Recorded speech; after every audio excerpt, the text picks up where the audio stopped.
Okay. All right. Can y'all hear me all right?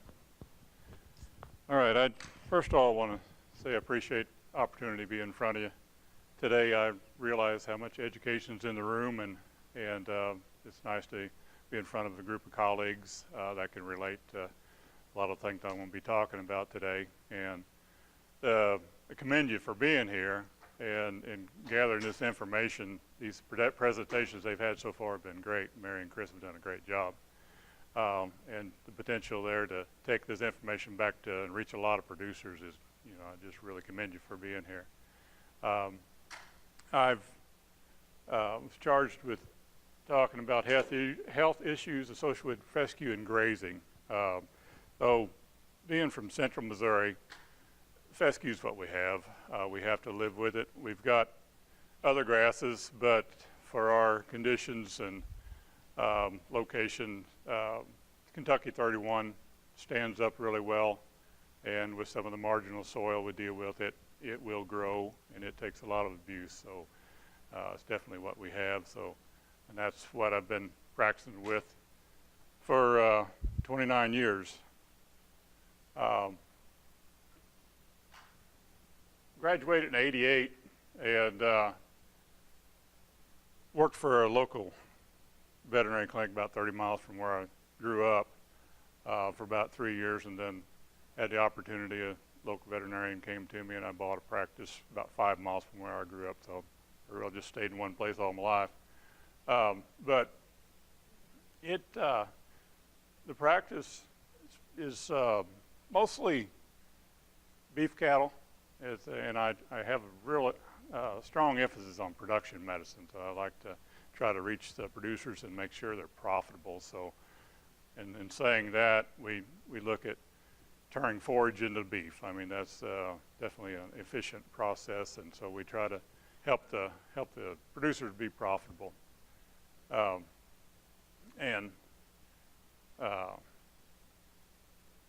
This is one of the ranches I deal with. But the average cow herd in Missouri is 37 cows.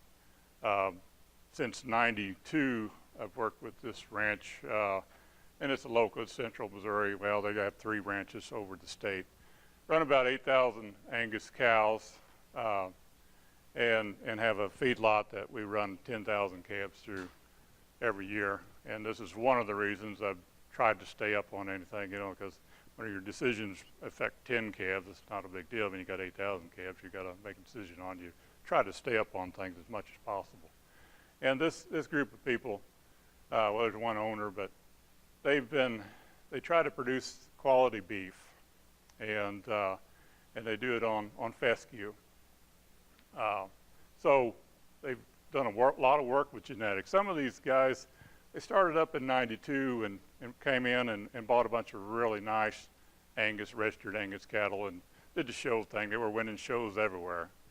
But 5 years later, the owner said, hey, this is all right.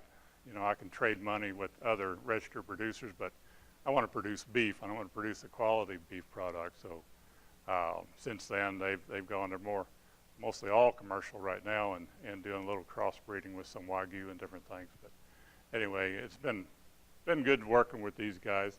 But like I said, majority of my producers are smaller producers. I do have some dairy and swine as well, but mostly the dairy, part of dairy is, we don't want to forget, there's a lot of beef in dairy. So they produce a lot of beef as well, so you have to remember that. But the trend in our area, especially after 2012 drought, is for the local beef producers to grow in size. So we have quite a few guys that are 300 to 1,500 cows now in the area. And so, and this is some of the circle cows. They're just out on fescue, like I said. So just kind of a start off here. Just like we deal with every year, certain situations come up, and having the ability to make real-time decisions is very important. See the problem as it develops and try to mitigate the problems. So this is just one place where we noticed some issues going on. you know, this is 2 years after our drought, but we had increased weed pressure and increase, you know, the people were spraying to control the weeds and increase in rotational grazing to make more efficient use of grass. And then, lo and behold, we had a late spring.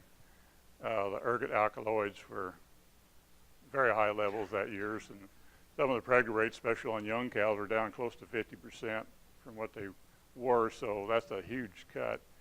And we had a short heat wave that caused abortions, dystocias, stillbirths, and retarded fetal growth for the fall calving group.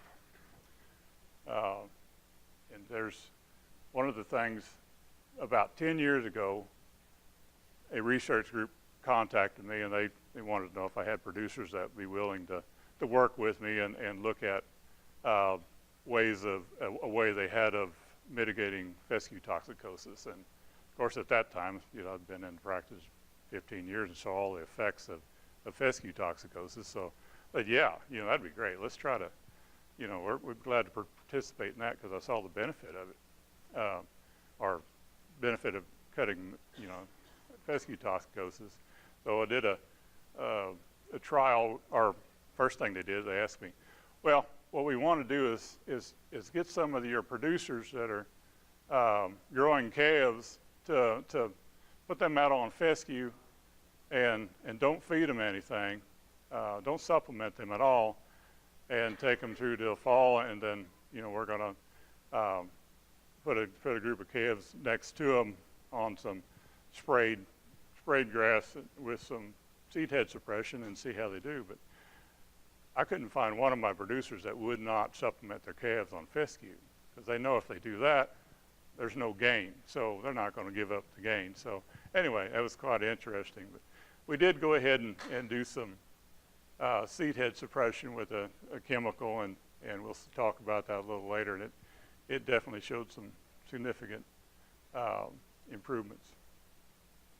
But yeah, we try to improve our grasses. You know, try to mix our orchard grass and brome, rye, warm season grasses, and do all the rotational grazing. Rotational grazing, one thing I've noticed over the years, if somebody starts doing that, you know, just managing their grazing, they don't quit. They keep with it, so you know it works. And I think what happened first years back was they came in and wanted to, you know, teach everybody about management intensive grazing. And so that kind of, a lot of people, oh, we can't do that on our rocky hills, you know, no water, you know, can't get the water there and everything. But a lot of people have since started some type of rotation. It's unusual for me to have a client that does not use a rotation of some kind. Continuous grazing is kind of a thing of the past. But there again, the Kentucky 31 is the grass that we have, and takes a lot of abuse and stand up in our environment. But I think that's one of the reasons we see that the fescue belt is expanding, because it will, you know, stand up to a lot of abuse, and it's a hardy grass. There with rotational grazing and proper soil fertility, you know, in Missouri we can maintain a good mixed grass legume, but that rotational grazing is very important. Right. There again, it's important in a forage-based beef production to do your grazing. So my clients, the most successful clients, have they're keeping their cow costs down and then doing this through grazing. It costs a lot of money to roll up hay and bales and feed hay 80 to 90 days a year, so they cut down on that. Watch their stocking rate. They're spraying for weeds. They're making sure they keep a good stand of grass, and the grass is fescue, but with proper management, it works. It really works in our area. And like I said, rotational grazing. The stockpile fescue,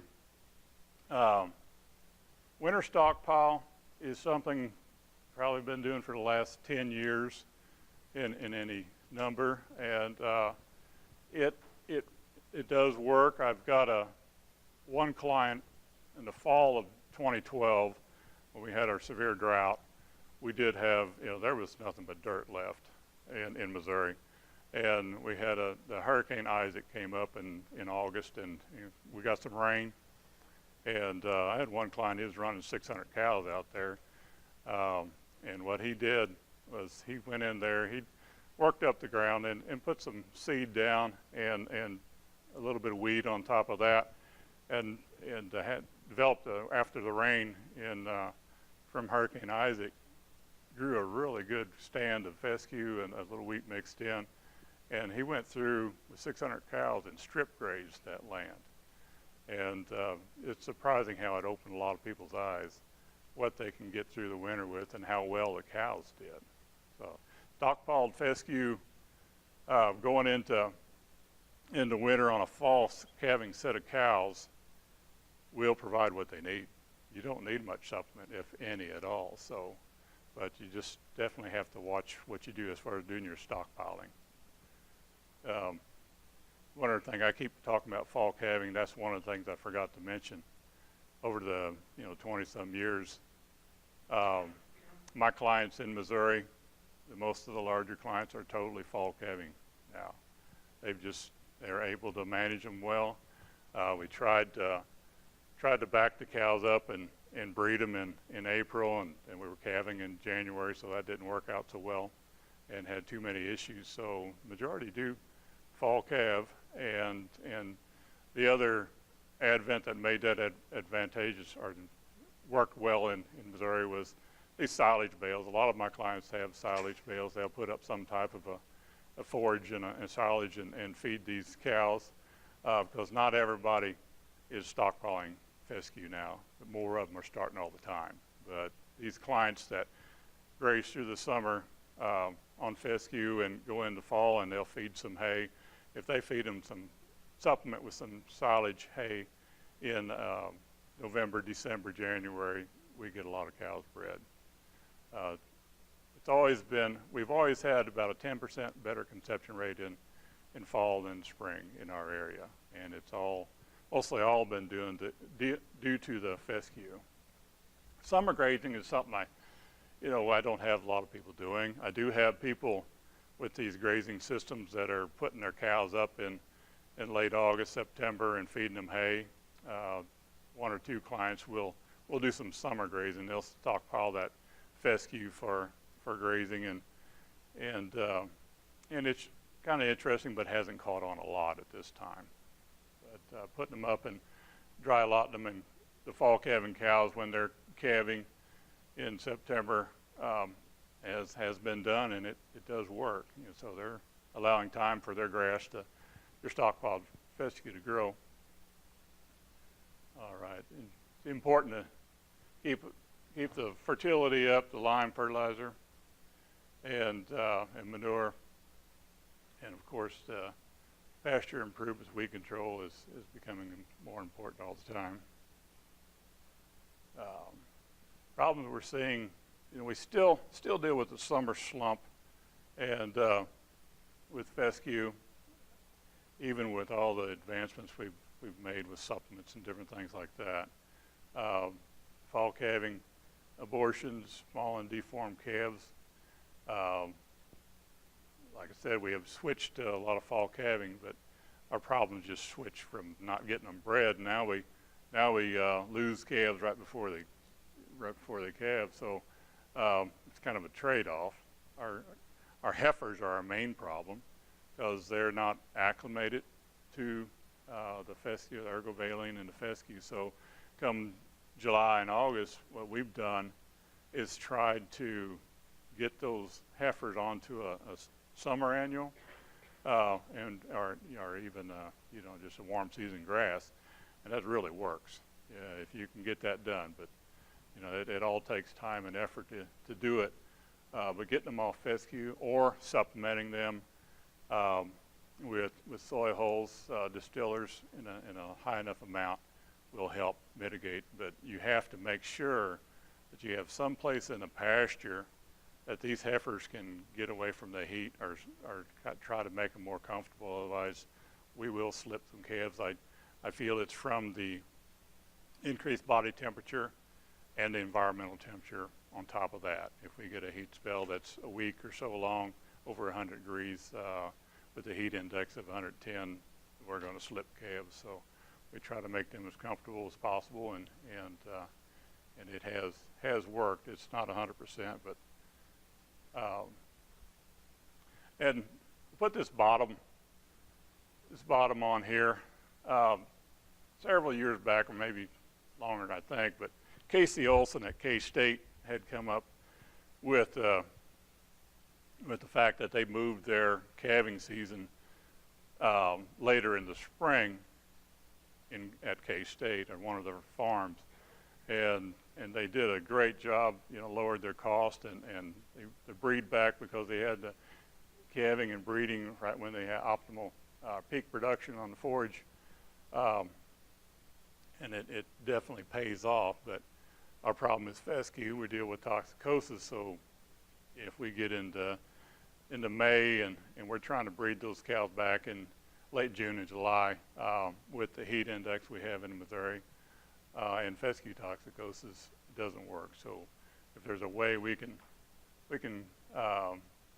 get to where we do not have the toxicosis problems, and maybe something in the future to go back to spring calving, and it's possible. Now, this is just some history.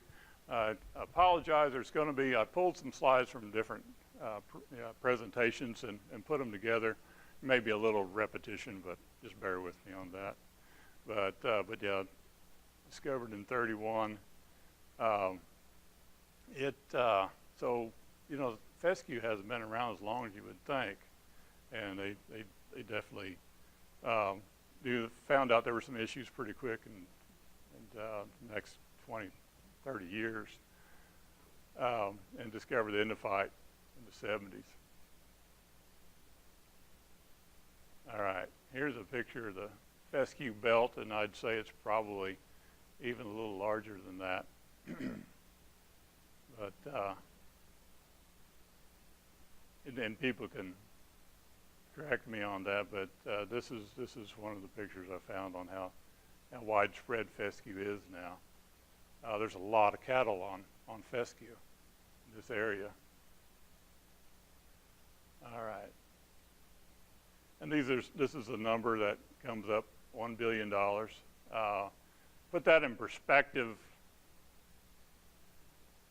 BRD cost the industry $1 billion. So, fescue toxicosis is a big problem, and it's definitely costly. So, anything we can do to mitigate the effects of fescue toxicosis, I think is very important for us to help our producers be profitable, and it does it through the losses and weight gain. I apologize. Your handout, the pictures seem to be a little dark, but anyway, these are some cattle. You can see the cattle right there drooling, rough hair coat. Definitely some, and even if you're close to these cattle when you're working them, you can kind of feel the heat coming off them. They're going to be running 104, 105 temperatures. And here's kind of a complicated slide, but it kind of shows what's going on with our toxicosis problem. So it's definitely a complicated effect of the ergovaline that, the more I look into it, the more I understand why it's so tough to pin down, what to do about it, and what exactly, if we do get a response, what part of the product we used or management change helped. There's a lot of information that still needs to be found out about this. And there's another picture of the fescue belt. 40 million acres is a lot of grass. They're mainly cow-calf regions. All right. Oh, cow-calf operation. we can see pregnancy rate drop, 15 to 40%. And when we're out there pregging cows in, let's say, September, you can definitely figure out pretty quick this farm has a fescue toxicosis problem. When you're palpating, you feel the animal's hot, and you'll feel an open uterus that it's anestrus. There's just no tone to it. They're not cycling, and it's really obvious when you see that on a group of cattle. And it was definitely in the 90s when I was pregnant a lot of spring calving cows. It was really obvious we had some problems. And then, of course, you look at the body condition, milk production, the weaning weights suffer, and depresses feed intake as well. Weaning weights are down, and you can have some health and death loss, appearance with the long hair. These buyers just don't want to pay for those calves because they know they're going to take them to a feedlot. They're going to have to manage them differently. And especially if you go out to Kansas in the summertime, it's hot already.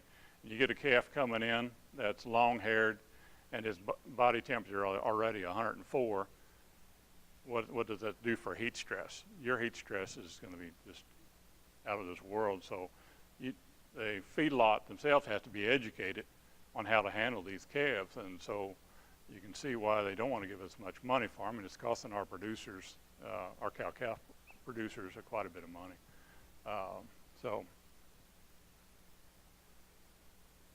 there again, it's just showing some more numbers on the low toxicity and a high toxicity preg rates.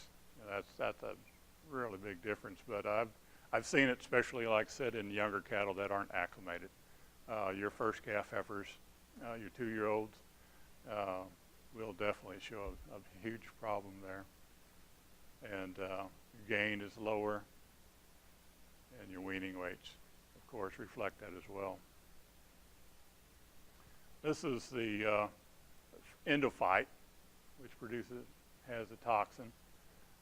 It's just this is a picture within the seed itself. So the Endophyte is in the seed of the plant, and so it does not spread from plant to plant. It spreads by the seed. It grows up within the plant and it stays there. So if you can avoid using the seed or avoid it from seeding itself back and spray to kill out the fescue, you should be able to replace a stand through renovation, and we'll talk about that a little later. But it's a complicated process that really needs a lot of attention to detail. And there's the life cycle. But the fungus itself, in May, whenever the fescue blooms, there's quite a bit of ergovaline in that seed head. And there's certain times when the cattle are grazing and the seed heads are there. When that blooms, they'll go through there and pick off every head. And that just loads them up with ergovaline. The other thing we're seeing is here later in the fall, ergovaline levels are going to be in this lower part of the plant. And some new testing going on shows that that's where we see more of our fescue foot problems on the fescue that's been fertilized with a lot of nitrogen. That ergovaline level in the lower part of that plant is going to be very high. And when our environmental temperatures drop, that's where if you graze those cows at that time on this lush fescue grass, you're going to load them up again with some ergovaline. And when the environmental temperatures are low, that's when you get the fescue foot problems with the loss of circulation. Yeah, the ergovaline, like I said, is the main culprit. That's the name of the fungus itself. Like I said, it lives within the plant, so there's definitely a benefit to having an endophyte in the grass. It's more hardy, and we've tried the fungus-free type, the endophyte-free fescue, and it just does not hold up at all. But so we like to manage our toxic Kentucky 31. There's some renovation projects we're working on as well that work really well. Okay, this fescue foot, it is dramatic when you see it, okay? But fescue foot is definitely not the biggest problem with fescue. It's the summer slump is what our problem is. Fescue foot is like I said, it's really dramatic, but over the last 20 some years or 28 years, I have not, on a consistent basis, seen foot rot. Not foot rot, but fescue foot. A lot of our clients call foot rot fescue foot, but it's totally different once they see what true fescue foot is. Oh, no, that's it. That's not it. It's just a swollen foot. But so over the years, we just have not had a lot of true fescue foot. We do see it, especially on, if the environmental conditions are right, we will see these ugly looking feet like this. And like I said, it is dramatic, and it's the left hind foot most of the time for some reason. But has to do with the circulatory tree. So you'll get this line right here. Every bit of that foot below that will dry up and actually fall off after time. As opposed, you want to check these cattle. If you just talk to the guy over the phone, just make sure you check and make sure it's just not a wire around there or something like that, because it looks different, but a lot of times maybe your producer, you can't tell the difference. So it's definitely something like there's no treatment for that. Usually this animal has to be put down. But there again, that's what I was saying. It's pretty ugly, but that's really not the biggest problem. If you do see a fescue foot, that's telling you've got a bigger problem going on. Some more pictures here. That's actually a mare that lost a foal. So these guys, you got these calves laying in a mud hole or seeking out a mud hole to cool off. That's a summer slump type sign right there. And right here, the summer slump is what we're probably our main economical loss with fescue. All right, so there again, going back to the summer slump, pretty obvious to recognize. I mean, if a client would keep records and good data, you could probably pinpoint that this problem has been going on even before you see the long hair. And it's obvious to you because their milk production weaning rates have suffered already. Feed intakes are lower, and delayed puberty in heifer, lower weaning weights. This lower conception rate, it is a function of, it's not really that the animal doesn't breed, but the environment in the uterus is toxic enough, or in a hyperthermic animal, that the embryo doesn't implant. They will actually cycle early on, but they just do not implant in the uterus and create a pregnancy. That's where we see the loss there. So we also have the poor immune response to vaccines, and that's a function of the stress on the calf, and also affects the copper levels and copper metabolism in a calf as well. So the copper in turn decreases your immunity, so you're going to have a higher incidence of BRD and pink eye in these calves. It's pretty obvious when you see it. Increased parasite load decreases their parasite resistance, and these fescue calves, like I had said before, they're a major problem in stocker and feedlot yards, and they definitely discount the price on those cattle. Just a big problem, and working with producers, you'd like to be able to help them provide a calf to the feedlots that they don't have to discount, or they don't have to work with quite as hard to get them started and grow them on out. So there again, prolonged gestation and thickened placentas. You've seen the calves where you just can't hardly tear the placenta off of them as they're born. They're usually dead. Reduced fetal growth. that is one thing we see in the fall that I know for a lot of years we did not, or the university system did not relate that to fescue, but we've seen it enough times in the fall. There's definitely some evidence that it shows our small calves. We just don't see these small 30, 40-pound calves born in the spring. It's always in the fall, and it's usually the start of calving season, about 1st of September, last week of August through the mid-September, and then everything straightens out from there. So it's a certain time during their gestation that they're affected by these toxicosis problems that we see a problem. And yeah, the week off spring, it's pretty obvious. You'll have these small calves born, and if you don't get on them and get colostrum into them, get them started, they just don't take off.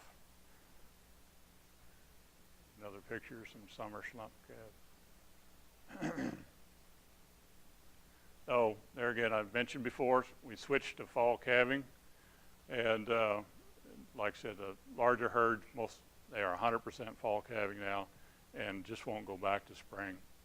And then we did try to move our breeding back into March, April to get everything bred, and that worked fairly well, except for, we always are at risk for tough winters, and then we lose them in the wintertime. And we use supplements. There's a list by an extension man, livestock specialist in Missouri his name's Eldon Cole. He's got a list that's probably about 127 different things you can do for fescue toxins, supplements and different things. It's pretty interesting. You can probably find it online. But we tried supplements for many years, and I found that they may help, but they're not going to mitigate your toxicosis problems. Clovers are great. We always want to try to get some clover into a field, but I've seen in the pastures, I've seen numbers where you may need as much as 50%, and it's a little tough to maintain a 50% red clover stand. So even with 30%, I think you cut your problems down, but you won't get rid of them. And then another step we take is grazing a section of pasture down pretty close and just preventing the grass from going to seed. And that will help. That is one thing you can do with that. That is one step you can. All right. This is something, pasture renovation to novel endophyte fescue. There's a group in Missouri that's educating people, producers, to the proper way to do that. And for the long run, it looks like that is definitely something to look at. There again, not all pastures in our area are going to be suitable to do that. But if you've got some fields you can renovate. If done properly, you should have a grass that'll stay with you a long time. I've heard anywhere from 10 to 30 years. I'd say it's probably closer to 10 on the stand longevity. But it will work. But you have to go about it the right way. You've got to get rid of that seed bed, so that to spray it, smother it, and spray it again, and then sow your grass. But you really have to educate the clients on exactly how to do that, and don't let them skimp. I mean, you gotta do it right, because it's going to be costly. There's some pretty high numbers per acre on renovating pastures, so it'll be costly. So you need to do it right, otherwise you'll be disappointed. The Seedhead suppression is the project that I worked on with Dow Chemical, and if done correctly, done at the right time, it shows a lot of promise. It may be another tool you can use in your your pastures you have already. Like you can use it as one of your fields, cut it for hay or whatever. Another one you can graze down, and another one you can spray and put the cows on there after you take them off the pasture that you graze down close to prevent seed head. So, and rotate into it. There's different they claim different reasons it does work. One for sure is getting rid of the seed head, but the grass is still going to be toxic, but have some toxic principles to it, but the ergovaline levels will be lower. And then the grass that on the suppressed fescue, the grass is more nutritious, a higher protein level, and it is helping mitigate effects of toxicosis in these calves. The calves the cows are fatter, and the microbes are breaking down this toxin quicker. So we're seeing quite a bit of advancements there. Genetic testing. There's a test, a T-SNP test developed in Missouri by Ag Botanica.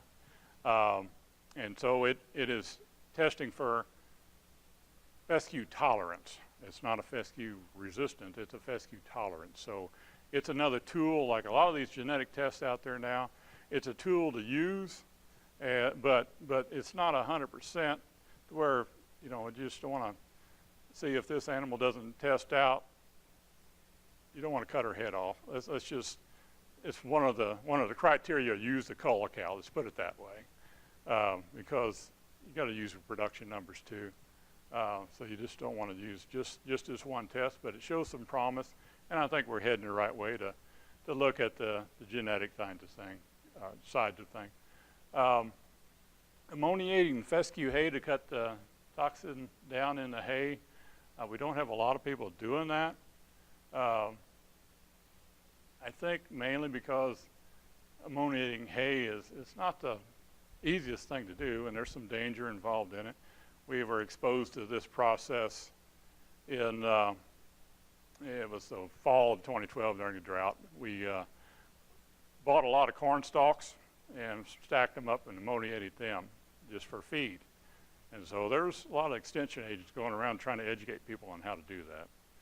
It didn't catch on really well, and I doubt if I see a whole lot of this ammoniating going on. There's still have some producers that do it.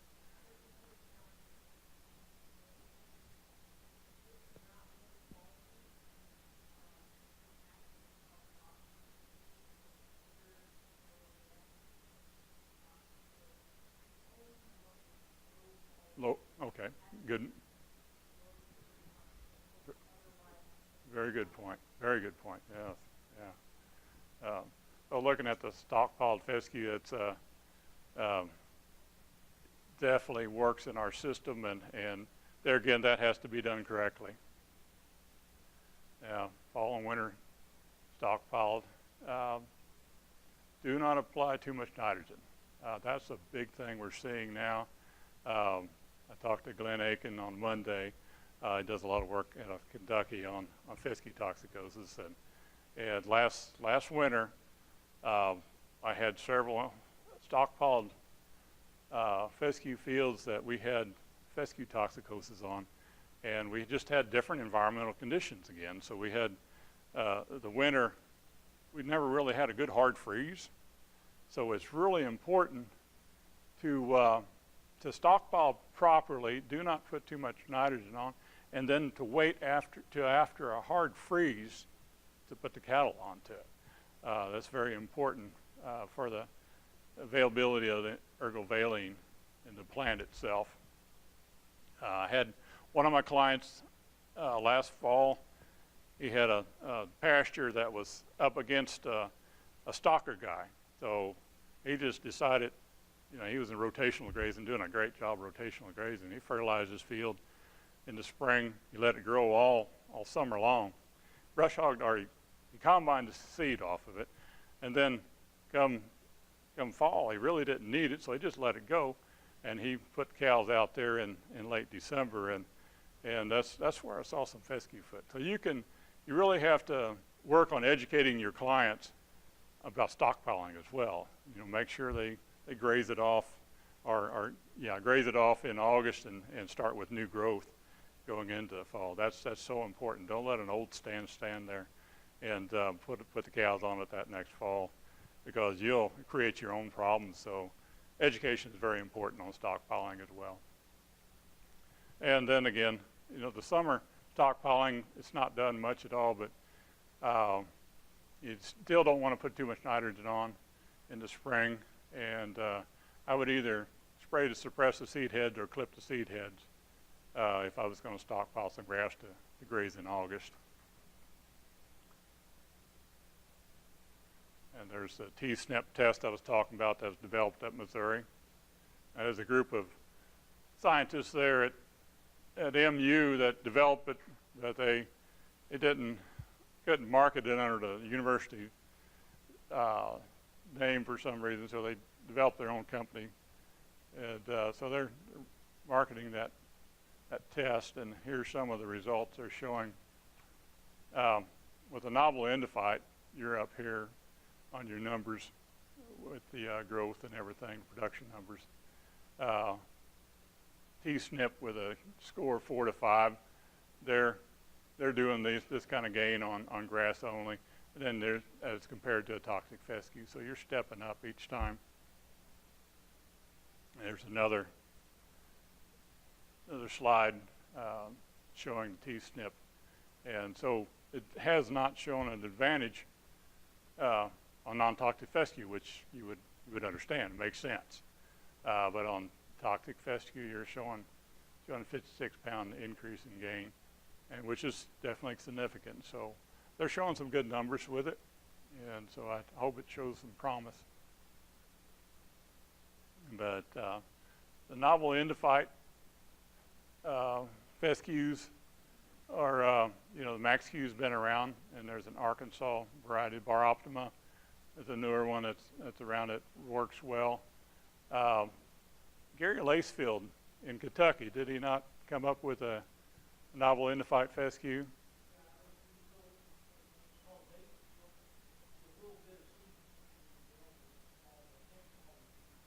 Oh, okay, so it's still, okay. And from what I understood, it was kind of a later maturing fescue as well in the spring, so it sounds promising. But there again, as I talked to with these novel endophytes, I think they should work really well.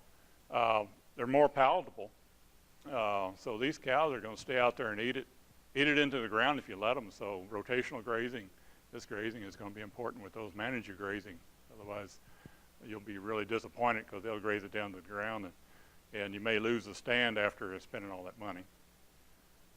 But, yeah, spray, smother, spray. Very important to do it correctly. You want to just try to make sure all the seed bed that's there sprouts out before you go ahead and put the new novel endophyte in. So that's so important. And then we always talked about maybe the Kentucky 31. Yes. Well, what we've been doing is putting a summer annual in. So we just sedan. Yep, exactly. Just take your hay off, your fescue hay off, kill it, round up, and then come back and put an annual in, and then spray it again. Well, that's what's been working for us.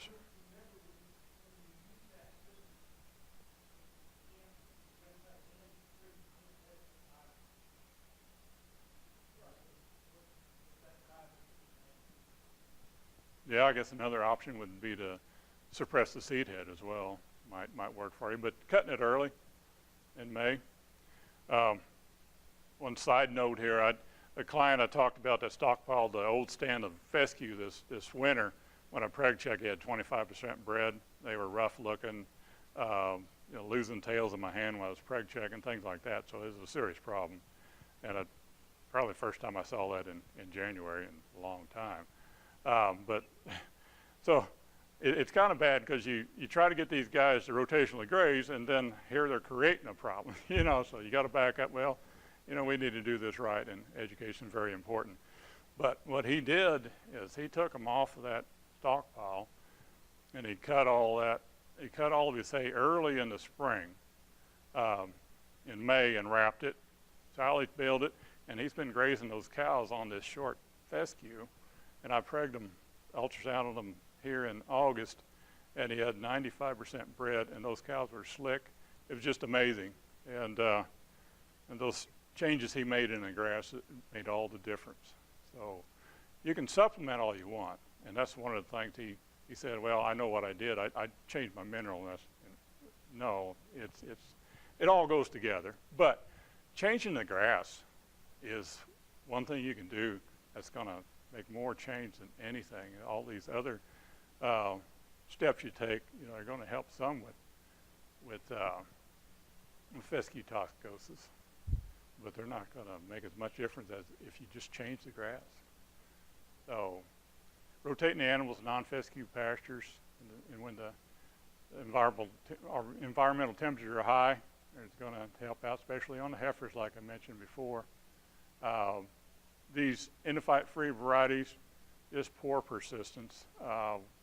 I think we actually have an NRCS program that still recommends the endophyte-free varieties in Missouri, and I just do not know why. They just don't persist in our area, so they need to switch to the novel endophyte fescue. Here's one thing, and I don't know about everybody's experience in here, but ivermectin, back in the 90s, we had Ivomec bolus. You probably remember that. But there was definitely some advantages with that bolus through the summer months on fescue. And since the advent of a release of long range, I'm seeing the same thing. So I think there's something to this. They probably haven't been able to repeat it, but my experience, calves on fescue with a long-acting ivermectin, we're showing less incidence of fescue problems. So there's some promise, another little step you can take, maybe cut down on fescue toxicosis issues. But yeah, vasodilators, a lot of the nutritionists, or several of the nutritionists, if you got some long-haired calves coming to the feed yard, they want to put some vasodilators in. How much that helps, maybe somebody here knows more about that than me, but I really don't think that's an answer as well. These calves going into the feed yard with long hair, it's been shown that the toxin itself is gone less than a week. Ergovaline's gone out of their system, maybe tied up in some of the fat. But what they're finding is the neural receptor that causes the hyperthermia is not responding. And it takes about 60 days. That's a long period of time. It takes about 60 days to reverse that. And that's why these fescue calves are hard to deal with and costly. But this is just showing some of the things we did with the Seedhead suppression. The one ranch I talked about, we actually did 12,000 acres. So, and it was consistent, the response we had. Our, bumped, even though we had already tried to take a lot of steps to increase our spring breeding rate and everything, it actually bumped at about 6 to 7%. And the weaning weights on the calves bumped that quite a bit as well. So it will help, and it's something to keep in mind. What they're doing is spraying 2 ounces per acre of Chaparral at the boot state or just before it shoots the head. And in our area, that's about end of April, 1st of May, most of the time from April 15th to May 5th or so in there. And that will vary year to year with the environment, with the temperature and everything. But if done right, the suppression has been working really well. And it's something you can do, on these hillsides where you really wouldn't want to tear them up or anything. So it's something you can do on the hillsides to mitigate fescue toxicosis. So yeah, this is all the effects we saw with just positive development. So the other thing on heifers, especially first calf heifers, we do a lot of work and get a lot of expense in these heifers by the time they're 18 months to 2 years. So we don't want to be sending them down the road. So everything we can do to keep them in production is very important. And then that's the statement I just made earlier. I've made more results in changing the forage than using supplements over the years. There's just no doubt about that. Change your grass, change the way you manage your grass.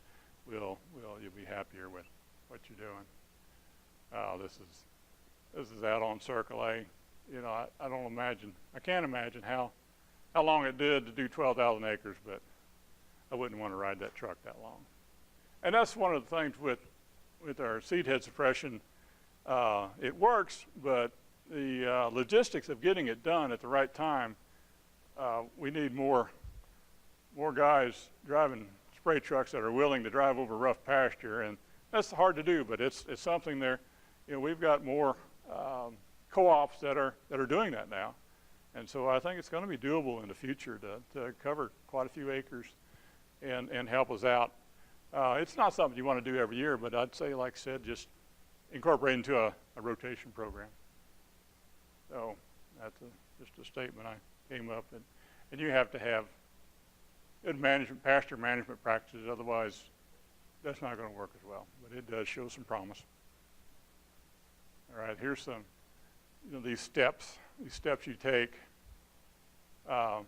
to improve your weight gains on toxic fescue, and you can get it up pretty close to the novel Endophyte, you know, normal level and good gains on it. But if you don't do anything with the fescue, you're going to get a pound a gain on these cattle on fescue, and that's not enough.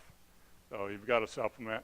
This supplement is not mineral. This is 5 pounds of soy hulls. I mean, it has to be something like that. Rotational grazing helps keep that grass in vegetative state. So it's important to realize you have the problem and deal with it. Don't sit back and accept the problems.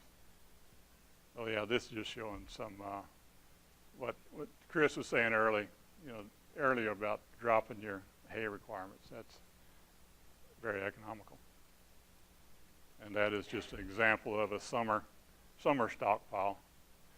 You know, you graze this area down, rotationally graze it, and then August you put them on here. You let this rest, and it grows back.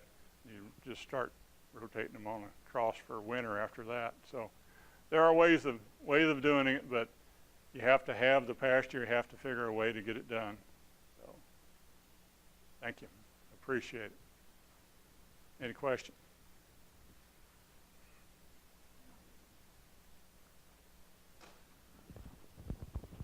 Yes, sir.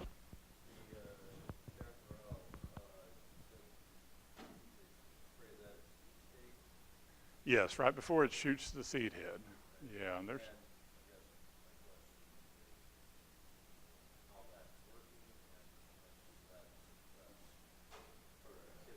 Okay, good point. Good point. It's recommended to put on 50 pounds of nitrogen on the grass earlier to get a good growth started, because it will suppress the growth for about a week, maybe 2 weeks, and it yellow it up a little bit. So you need a grass that's growing actively at the time. As far as how it works, I couldn't tell you. I'm not sure exactly on that, but I've seen it work. So I'm sure there's some information online, or I can get you some information to try to explain that more to you.